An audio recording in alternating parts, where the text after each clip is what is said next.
Boa noite a todos.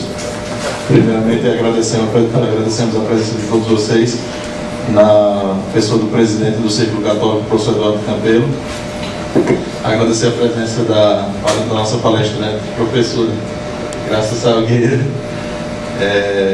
que certamente vai nos esclarecer esse tema tão importante e essencial na formação política dos católicos. Antes de adentrar aqui e já passar a palavra para a Graça, eu queria comunicar a todos vocês que o pessoal da comunidade Manaim vai oferecer aqui no Círculo Católico um encontro sobre fé e política no próximo sábado, não é isso? Próximo sábado, das 8h30 da manhã até às 18 horas. Então, desde já, todos vocês já estão convidados. Antes de começar, acho que seria melhor a gente rezar uma Ave Maria, todos aqui em pé.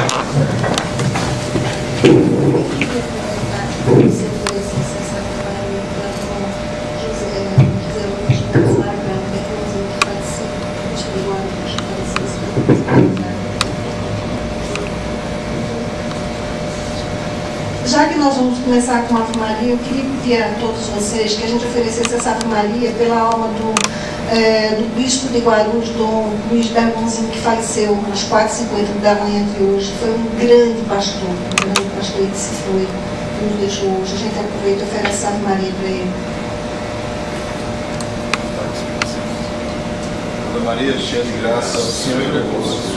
Bendita sois vós entre as mulheres, bendito é o fruto do vosso ventre, Jesus. Santa Maria, Mãe de Deus, rogai por nós, pecadores, agora e na hora de nossa morte. Amém.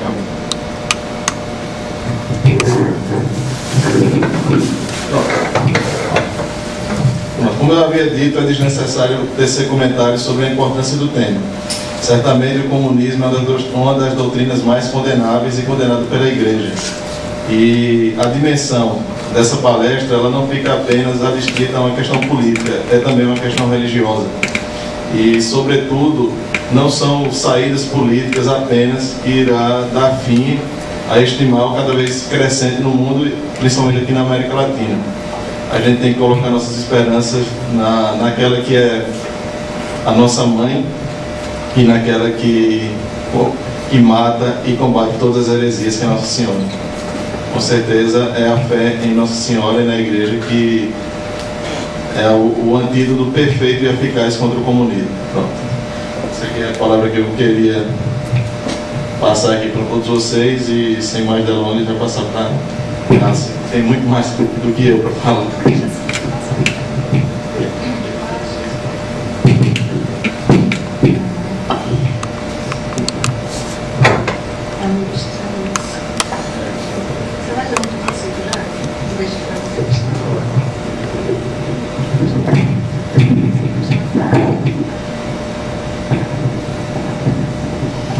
Boa noite a todos.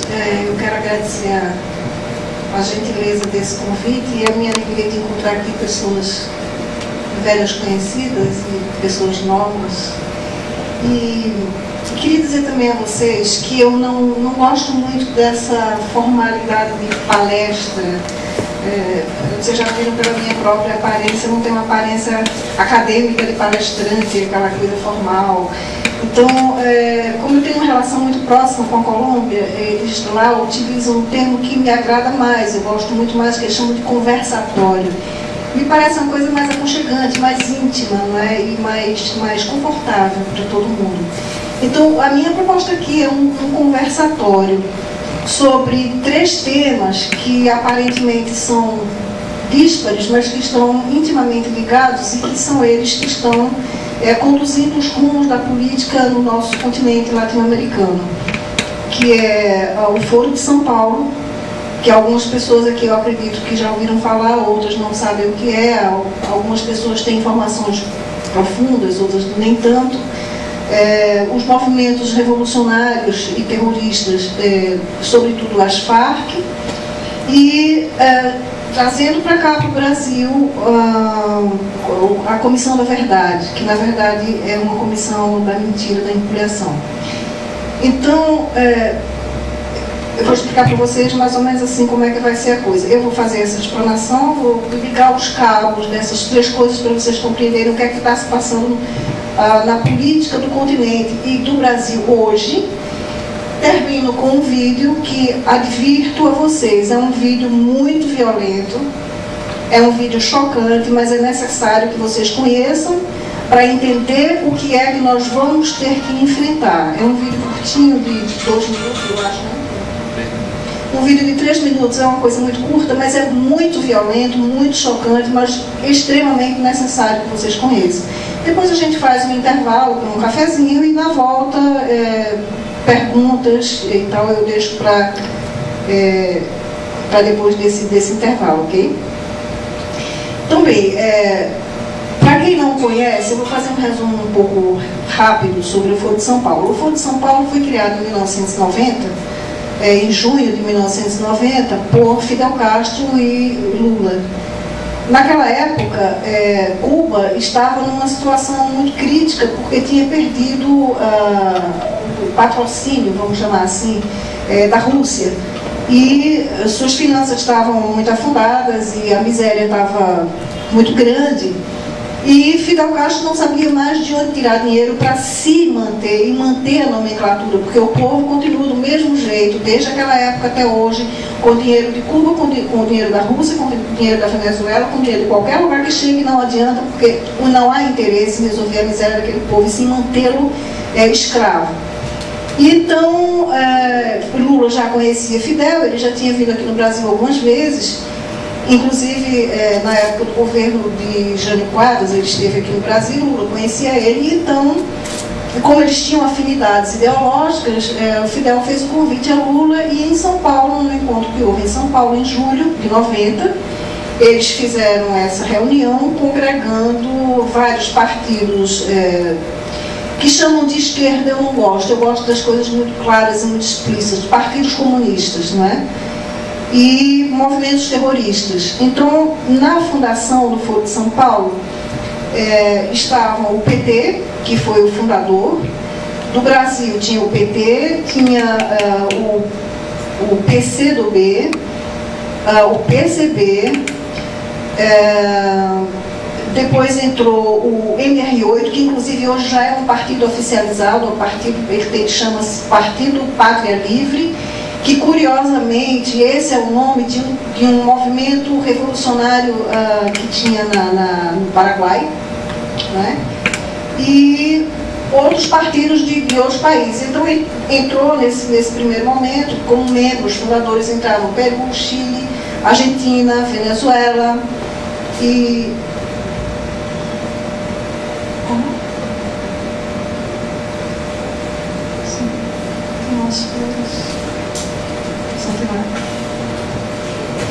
E entraram, foram também participantes desse primeiro encontro, movimentos terroristas como, por exemplo, as Farc e o ELN da Colômbia, o MIR chileno, movimentos terroristas da Nicarágua, de El Salvador, enfim, juntaram movimentos terroristas que também são comunistas. Isso é uma coisa que é preciso ficar muito claro. Normalmente se costuma dizer as Farc são um movimento narcoterrorista, mas não é só narcoterrorista. O fundamento das Farc é o Partido Comunista. Eles vêm da JUCO, que é a Juventude Comunista, e do próprio Partido Comunista Colombiano. Foram esses dois coisas que fundaram as Farc, e elas permanecem com doutrinação comunista até hoje. Então é um movimento comuno-terrorista, comuno-narcoterrorista. E todos esses outros movimentos terroristas são comunistas, então eles estavam todos assim irmanados nesse objetivo. E qual era o objetivo de Fidel Castro com esse grupo de organizações?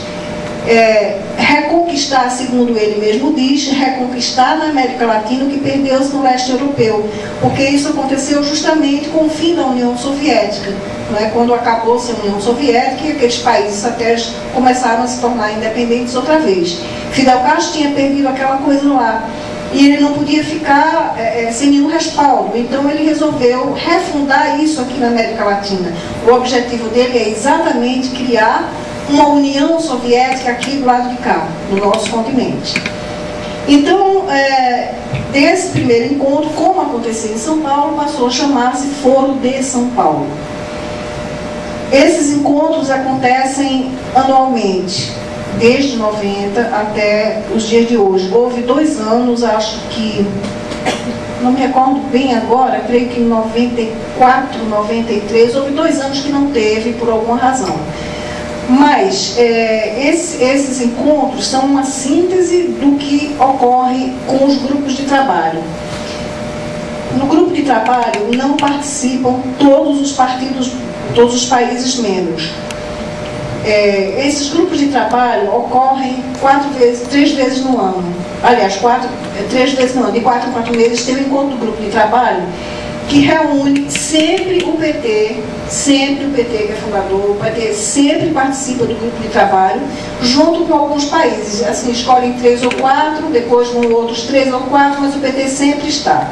Então, nesses encontros do grupo de trabalho, é onde se cria realmente a pauta do que vai ser discutido quando há um encontro. E aí se discute, por exemplo, quem se vai apoiar na candidatura política, que movimentos a gente vai apoiar, que reivindicação vai se fazer.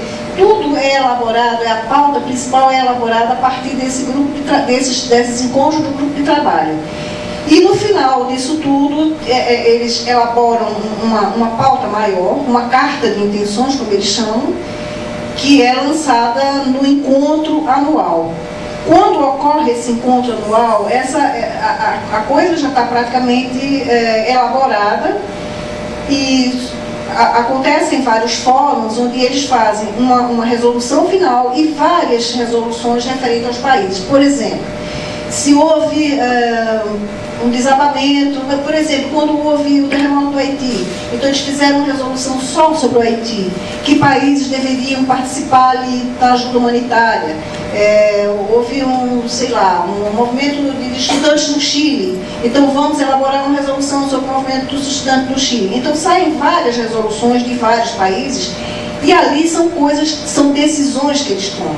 Ali são deliberações. Então não costuma ser, muita gente, e próprio PT, diz assim, não, aquilo, o Encontro do Foro de São Paulo é uma organização que reúne partidos de esquerda, que se encontram para trocar ideias, trocar experiências, mas não é isso, aquilo é uma conspiração real. Parece um pouco alarmista, mas não é isso, é uma conspiração real. Ali eles conspiram o que vão fazer, o que vão planejar para destruir a democracia e a liberdade dos países do nosso continente. Então, o Foro de São Paulo seguiu nesse ritmo e o objetivo deles era colocar presidentes deles em cada país que fosse membro. O primeiro, quando inauguraram, o primeiro que tinha o poder, que eu não vou chamar de presidente porque nunca foi, era um ditador, era Fidel Castro, mas era o governante de um país, era Fidel Castro, não tinha mais nenhum outro. Então eles começaram a trabalhar para colocar o Lula, que não deu certo, mas colocaram o Chávez. Chávez conheceu o Fidel Castro quando ele estava preso, em 92, que ele tentou dar um golpe de Estado, em fevereiro de 92, onde morreram mais de 100 pessoas, inclusive crianças. Foi um golpe falido, que ele queria derrubar o presidente da ocasião, e ficou preso. E durante a prisão dele, ele trocava cartas com Fidel Castro mandava livros para ele, e lá ele foi sendo doutrinado. Então, quando ele foi anistiado, ele foi beneficiado com uma anistia, foi libertado, e quando ele saiu da prisão, ele foi participar do Foro de São Paulo. E então, o Chávez foi o primeiro presidente eleito pelo Foro de São Paulo, em 1998. Aquela foi uma eleição que, até o momento, a gente achava que tinha sido uma eleição limpa. Hoje eu tenho minhas dúvidas, porque ele foi o primeiro presidente eleito pelo Foro de São Paulo. Então eu não tenho muita certeza mais de que aquela eleição tenha sido limpa, embora que as pessoas estivessem, de fato, desejando uma mudança. Naquela época, o presidente que governava lá, a inflação era muito grande, e havia muita insegurança, então as pessoas queriam uma mudança. E quando o Chávez se candidatou, o discurso dele era muito doce, era que nem o Lula aqui, paz e amor, não é? Inclusive há um vídeo que acredito que muita gente aqui conhece, em que ele é entrevistado, e o nome do vídeo são As 5 Mentiras de Chávez, porque ele diz, por exemplo, que ele concorda que Cuba tem uma ditadura, ele diz que não é comunista, ele diz que não vai ficar mais tempo do que o necessário no governo, e mais umas outras coisas, mais umas outras mentiras. Então, a partir da primeira eleição dele, que ele ganhou, ele começa a botar as unhas de fora, como a gente costuma dizer, e começa a implantar uma ditadura nos mesmos moldes de Cuba. Tudo orientado por Fidel Castro, não é? Para destruir a democracia. E logo as pessoas começaram a perceber. Então ele começou a inventar referendo para isso, eleição para aquilo, e todas, desde a única que ele ganhou realmente pelo voto do povo foi a primeira, de 98. Depois de lá até hoje, ele sempre ganhou na base da fraude. Isso é mais do que provado, absolutamente provado. Então, Chávez foi o primeiro presidente eleito. Depois conseguiram eleger Lula. Depois, no Equador, elegeram o Lúcio Gutierrez. O coronel Lúcio Gutierrez era membro do Foro de São Paulo, e inclusive isso daí que eu estou falando para vocês, eu quero deixar isso muito claro. Não são conclusões que eu tirei, isso está tudo escrito nas resoluções do Foro de São Paulo, certo? Se vocês quiserem ver, até o ano de 2004, consta lá na página do Mídia Sem Máscaras as resoluções desses encontros. E então eles planejaram de fato a candidatura e a vitória do Lúcio Gutierrez. Só que o Lúcio Gutierrez, quando foi eleito presidente, ele começou a dar para trás, vamos chamar assim, porque os Estados Unidos propuseram, tinha lá a base de Manta, onde os Estados Unidos ocupavam aquela base para fazer o combate ao narcotráfico, e o Lúcio Gutierrez deu apoio aos Estados Unidos, então ele começou a ser visto como um traidor. Tudo isso consta lá nas atas. Aí o que o Foro de São Paulo fez? Começa a instigar a massa de manobra, né, os idiotas úteis, de estudantes, de operários, de sem terra, de sem teto, começa a manipular essas pessoas para criar o caos. Com manifestações, com quebra-quebra, com incêndio, com não sei o quê. Essas pessoas vão fazendo isso até um ponto em que o caos se estabeleceu e as pessoas não aguentam mais aquilo. E começam a se queixar do presidente, botam a culpa no presidente, é o presidente que é incompetente, vamos botar esse ano para fora. É essa a tática deles, eles criam um caos para depois vir com a solução, que é a solução deles, de implantar o que eles querem. Aí, o que aconteceu? O Lúcio Gutierrez não aguentou a pressão e pediu, renunciou ao governo. Nessa altura, eles já estavam trabalhando a candidatura do Rafael Correa. Então, quando o Lúcio Gutierrez saiu, assumiu o vice dele, ficou por um tempo, depois veio um outro presidente substituto por um pouco de tempo, até que houve as eleições e o Rafael Correa assumiu. Então, o Rafael Correa foi o outro presidente eleito pelo Foro de São Paulo. Na Nicarágua, assumiu o Daniel Ortega, que é um guerrilheiro, um terrorista. Depois assumiu na Argentina o Néstor Kirchner, que é um montoneiro, porque ele faleceu, montoneiro, terrorista. Depois do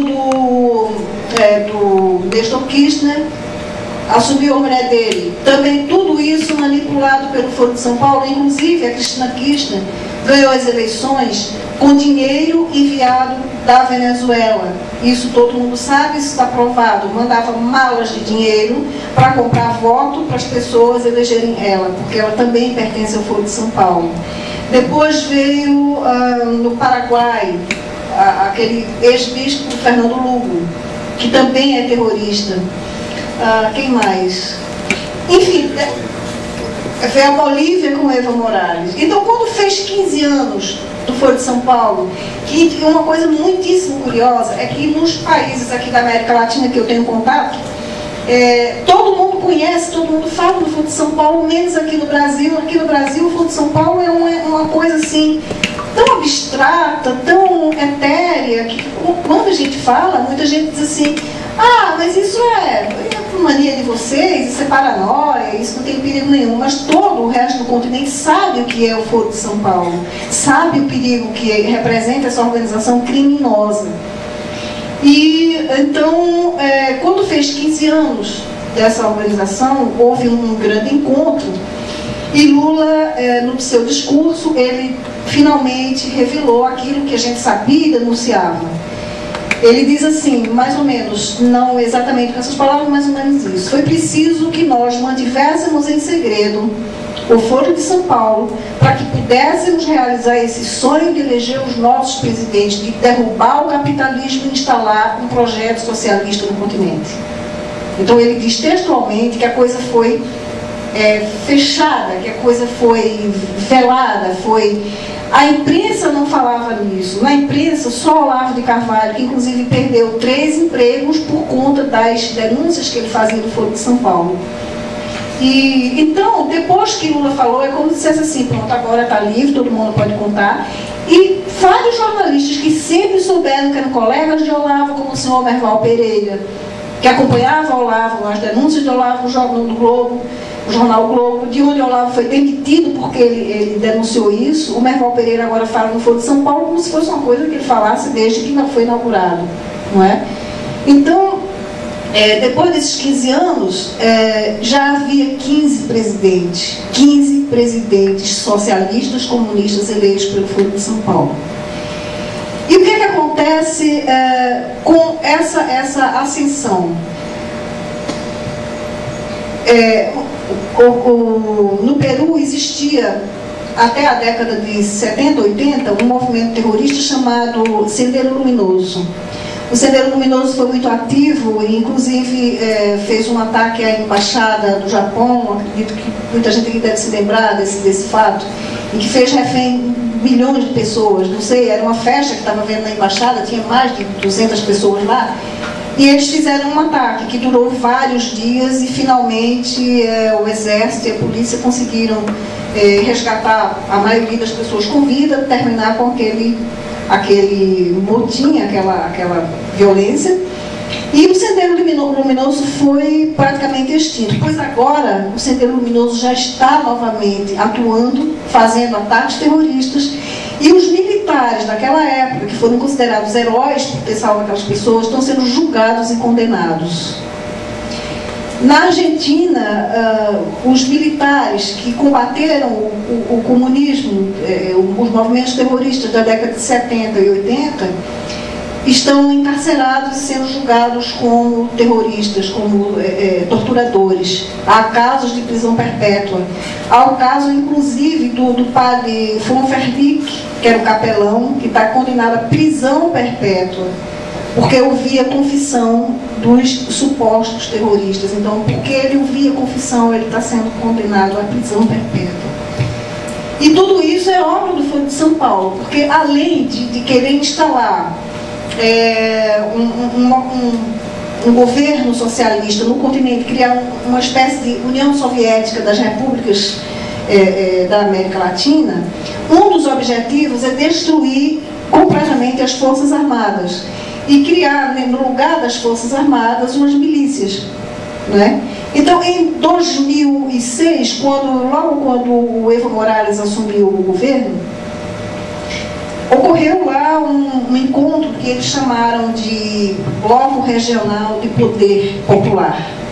Esse Bloco Regional de Poder Popular me rendeu muita dor de cabeça, porque eu descobri essa coisa e fiquei muito assustada, porque lá havia representantes de vários países, e inclusive constava lá numa mesa para discutir a questão militar um brigadeiro de renome aqui do Brasil. E eu fiquei muito chocada com aquilo, porque eu digo, meu Deus, como é que esse brigadeiro vai para lá se juntar com um bando de comunistas, um bando de terroristas para destruir as próprias Forças Armadas? E ele foi presidente do clube militar. Ele se chama Brigadeiro Sérgio Ferola, eu não tenho por que esconder o nome dele. Me rendeu muita dor de cabeça, porque os militares amigos dele se juntaram para apoiá-lo, não é? Porque existe um espírito de corpo entre os militares. E nessa hora me aborreceu muitíssimo, porque eu não estava denunciando a pessoa, eu não tinha nada contra ele, eu nem conhecia aquele homem, mas eu estava denunciando o traidor da pátria que ele era. Porque como é que ele sai do seu país para conspirar fora do país contra as suas forças armadas, né? E criaram uma confusão muito grande. E então eu disse assim, bom, então se é mentira que ele me prove, porque eu no meu artigo, eu escrevi um artigo sobre isso, coloquei o cartaz, coloquei o programa que constava o nome dele lá na mesa e coloquei o link. Eu disse, então ele me prove que eu estou mentindo, me processe se eu estou mentindo. E não aconteceu nada, mas me rendeu muito aborrecimento, não é? E então, esse projeto desse Bloco Regional do Poder Militar, ele vem sendo... Foi uma coisa que ficou mais ou menos na geladeira, mas ele vem sendo paulatinamente organizado para destruir todas as forças armadas. Na Venezuela, o Chávez praticamente já fez isso. Ele criou milícias formadas pelo povo mesmo. Tem senhoras, tem senhores, gente que não consegue carregar nenhuma pistola, mas estão lá com uma AK-47. Ele armou essas pessoas de metralhadora, deu um treinamento de 30 dias e disse que é o povo em armas, que tem que estar pronto para defender o país contra os Estados Unidos, que é o grande inimigo hipotético dele, né? Então, as Forças Armadas venezuelanas, elas já estão completamente, com raríssimas exceções, há focos ainda de verdadeiros militares que honram a farda e o juramento, mas a maioria foi obrigada a gritar pátria, socialismo ou morte, venceremos, que é o lema do Che Guevara, que o Chávez adotou e que foi uma ordem de Fidel Castro. Então, os militares de lá, eles não defendem a pátria mais, eles defendem o presidente, o governante de turno. Vindo mais para cá, sempre baseado nesse projeto, na Argentina já os militares estão sendo processados. Todos esses países onde teve movimento, onde teve revolução, onde teve ditadura militar, que combateu os terroristas, os comunistas daquela ocasião, todos eles foram anistiados. Houve uma lei de anistia para todos, como aqui no Brasil. Então, na Argentina, a Argentina foi quem inaugurou essa modalidade. A lei de anistia, que diz que é perdão e esquecimento de todos, das falhas e dos crimes de ambos os lados, eles reformularam a lei da anistia e retiraram dois artigos, que é obediência devida e ponto final. Tiraram esses 2 capítulos, tiraram os militares dessa lei de anistia, eles foram excluídos da lei da anistia, e a lei da anistia passou a ser somente para os terroristas. Então, quer dizer, a pessoa explodiu bombas em lugares, matou pessoas, assassinou, sequestrou, pintou desgraça de todo tamanho, e essas pessoas hoje estão no governo, hoje são o poder. E os militares, os heróis da pátria que combateram, estão na prisão. Então, depois da Argentina, começou a pressão para os outros países fazerem a mesma coisa. E essa pressão vive no Brasil até hoje. Então, há tempo que eu venho falando isso. Desde 2004, quando aconteceu isso da Argentina, que eu alerto os militares aqui no Brasil. Eu escrevi inúmeros artigos e as pessoas me diziam assim, eu tenho muitos amigos militares, eles me diziam, isso não vai acontecer, porque aqui no Brasil foi diferente, o número de vítimas foi muito menor, e foi outra história, não sei o que, não vai acontecer. Eu dizia, fiquem alerta, porque isso não é uma questão de esse governo foi assim, aquela revolução foi assado, é uma ordem do Foro de São Paulo, é uma coisa que vem de cima, mas ninguém acreditava no Foro de São Paulo, não é? Então, o que aconteceu? Quando a Dilma assumiu, a terrorista Dilma assumiu, ela, em fevereiro do ano passado, ela foi à Argentina com a ministra dos Direitos Humanos, a Dona Maria do Rosário. Elas foram à Argentina e a Dona Maria do Rosário deu uma declaração que não saiu aqui no Brasil. Eu tive isso de um jornal da Argentina e publiquei num artigo meu, porque aqui essas coisas não dizem, porque é outra coisa que que é absurda, como são omitidas informações tão graves para a vida nacional dos órgãos de imprensa brasileiros. A mídia de nenhuma maneira informa, nem televisão, nem jornal, nem revista, nem coisíssima nenhuma informa o que nós estamos vivendo hoje, o que se planeja para muito em breve. Então, a dona Maria do Rosário, numa entrevista que deu, ela falou que até o final do ano o Brasil iria fazer modificar essa lei da anistia. E o que é que aconteceu? Em dezembro foi inaugurada a tal da Comissão da Verdade. E essa Comissão da Verdade, o que é que visa se não fazer isso, né? Eles dizem, não tem caráter punitivo, não tem caráter de julgamento, mas isso é o primeiro passo. Basta dar o primeiro passo, que depois a lei é reformulada, e bota um adendo daqui, uma ressalva dali, não sei mais o que, e vai fazer exatamente como estão fazendo nos outros países, não é?